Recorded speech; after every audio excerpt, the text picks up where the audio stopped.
binaka ko palagi kahit pasado naman ako. Meron Alam mo bang sa lahat ganun? ng subjects, pasado ako pero sa kanya lang hindi.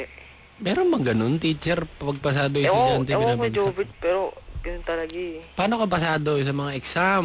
Opo, ganun. Bagsak ka? Pinag-iinitan ka? Hindi, ano kasi kay Jobert, Hmm. bakla. Oo, ano naman kung bakla? Jobert feeling kasi ano eh, parang sanada ako ganun.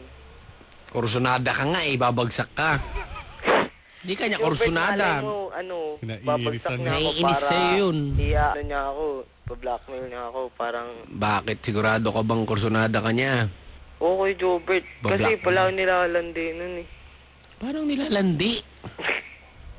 Alam nyo kasi minsan, kayo, pagka bakla yung teacher nyo, feeling nyo, pag binabagsak kayo, kursunada kayo. Ang tanongin nyo kung bilang estudyante ba talagang ginagawa mo yung papel mo bilang estudyante? O kasi madalas ang mga teacher na bading, ano yan eh, stricto yan. Magagaling din kasi mag-aral yung mga yan. Diba? Feeling nyo siguro, pag minsan binabagsak kayo, pakiramdam nyo parang gusto kayo o ano. Pero ang totoo niyan, hindi naman talaga kayo nag-aaral mabuti. Pero kung totoo talaga na gano'n ang ginagawa ng teacher mo, kailangan sabihin mo sa mga magulang mo yan, di ba? Para mapag-aralan kung totoo nga. Kung totoo nga, pwede mo ireklamo yan. Tama. Sige po. Tama? Kung ba, nilalandi ka? Paano ko nilalandi? Sample practice, ganyan. Ano bang subject yun? English po. English, may practice. Anong practice sa Drama English? siguro. Yung mga play, ganun. Oh, play. Paano? Yung, di ba, magtuturo yan. Kunyari si Juliet, si Juliet siya. ganun, mama, ganun. Paano tinuturoy? Nahawak-hawakan ka? Oo. Ikaw lang ba ang ginaganyan niya? Opo. Ako lang pogi sa school eh. De, joke lang. Ayun, hindi ako naniniwala dun. Pogi ka lang sa school. Sige yun. Pag totoo yan, sabihin mo sa mga magulang mo, ha?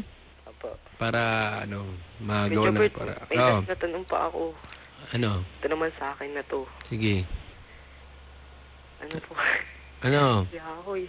Ay, huwag mo na itanong. Naiya ka pala eh. Hindi lang ako, Jobit naman. Ano?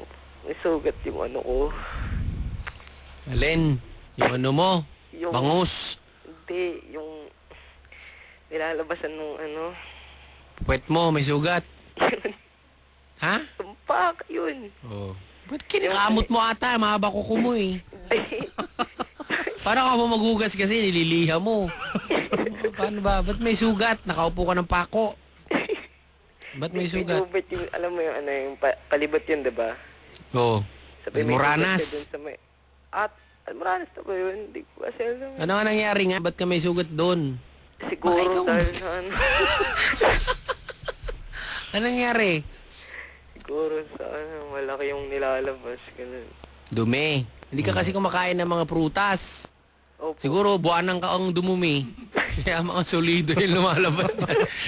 Oo, dapat regular ang pagdumi mo kasi hindi healthy ang mga dapat araw-araw dumudumi ka. Tumitigas talaga yan. Ha? Kumain ka na maraming prutas, suminom ka na maraming tubig. Sige kayo, Jobit. Oh, tas lagyan mo ng maraming alcohol yan. Pag umaray ka, malala yan. Sali ka sa amin? Sali ka na, di ba? Sige po. Ha? Kasali ka na ba? Hindi pa po. Mula sa araw na to, Wala sa araw na to. pinapangako ko Pinapangako na ikakalat ko Ikakalat ko. ang ligayang dulot Aligayan ng Dulot. 93.9 IFM. 93.9 IFM. Sa IFM, siguradong enjoy ka! Kay Kuya Jobert. Ayan. Ayan, may sugat sa puwet. Tapos nireklamo yung teacher niya. Parang dududa ako tuloy kung baka naman siya may problema. Hindi naman maging masama kung teacher niya. Oo, lagi nilang sinasabi. Kaysa bakla yung teacher nila. Baka naman hindi nila pinagbubuting pag-aaral nila. Huwag yung ginagaya yung mga teacher nyo. Alam nyo ba, ang hirap mag-teacher. Tapos pagbibintangan nyo lang ng mga ganyan-ganyan. Kaysa tinachansingan ka. Ba't ka Dahil may ikaw ang babag- pinakagwapong estudyante sa eskwela nyo. Parang hindi naman. Ayun o. Kita mo? Dahil tagyawat eh. Huwag ka naman masyadong feeling pogi, kuya. Kasi di ba, nakakasakit din tayo ng damdamin. Alam, marinig ka ng mga teacher na ganyan. Yung mga nagtuturo ng tapat, di ba? Hindi lahat ng teacher na bading ganyan ang ginagawa. Minsan, kayo rin, pag gumagawa kayo ng kabalastugan sa eskwelahan, sa sinisisi nyo sa mga teacher nyo na, kasi gusto lang naman ako niyang, crush ako niya, kaya ako binabagsak. Alam mo, kung totoo yan, marami na nagreklamo dyan.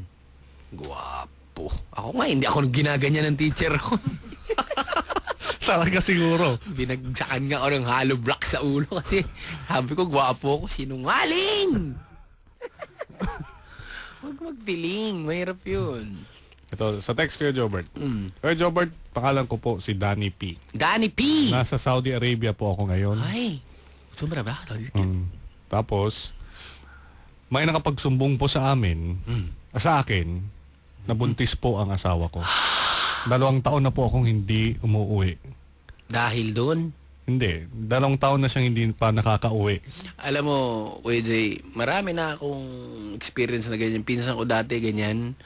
Yung nagtatrabaho siya sa Saudi, kung ano-ano chinichismis ng mga kapitbahay niya sa kanya. Ano ba, muntik na mabaliw yung pinsan ko? Umuwi. Nagtatrabaho yung tao, hindi naman pala totoo. Sobrang naniwala siya sa mga chismos ang mga nandito sa Pilipinas. Hindi naman pala totoo. Umabot sa kanya na... Umabot na parang praning-praning doon. Hindi lumalabas ng kwarto, umiiyak ng umiiyak. Nakikipagkwento na sa camel.